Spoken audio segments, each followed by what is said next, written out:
Bonjour, je me présente, je m'appelle Vincent Iso, je suis consultant formateur SharePoint depuis 2003. Dans cette formation, vous allez en l'occurrence apprendre quelles sont les possibilités qu'ont les administrateurs et propriétaires de sites et de collections de sites SharePoint.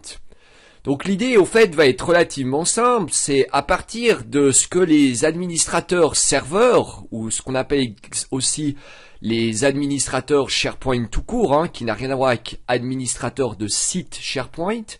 eh bien une fois que les administrateurs de SharePoint ou de batterie ou de ferme SharePoint, comme on dit aussi plus rarement, vous créez une collection de sites, c'est-à-dire une structure dans laquelle on va pouvoir créer des sites et des sous-sites, eh bien vous allez avoir accès en fonction de la version de SharePoint que vous avez en tant qu'administrateur de sites ou de collection de sites, un grand nombre d'options. Alors ce que nous allons faire dans cette formation, c'est de voir donc un certain nombre de ces options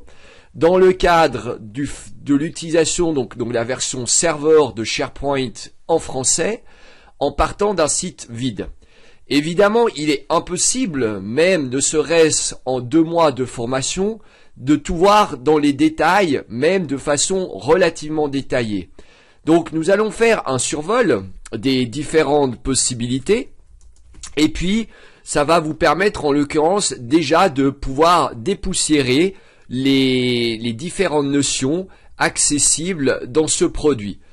Donc, en l'occurrence, comme vous pourrez le voir, nous allons donc, comme j'ai déjà mentionné, partir d'un site vide, sans quota, et puis ce site va nous servir en l'occurrence de référentiel pour tout le reste de la formation.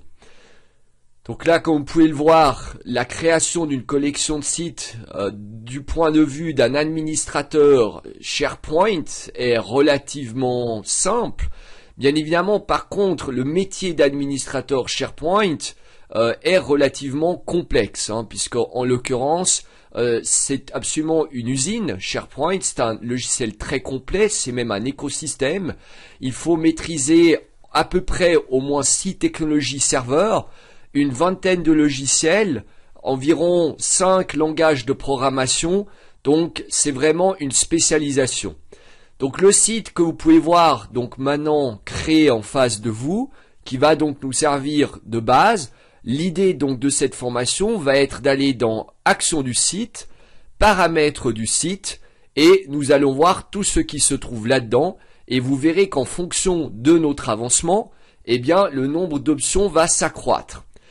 On va présenter les sujets pas nécessairement simplement et bêtement dans l'ordre alphabétique ou par groupe, je vais vous montrer l'ordre de traitement des options simplement dans l'ordre le plus utilisé. Donc voilà, j'espère que vous prendrez du plaisir à suivre cette formation, que ça vous donnera des bonnes bases pour approfondir seul en autodidacte ou pour éventuellement suivre des formations ultérieures.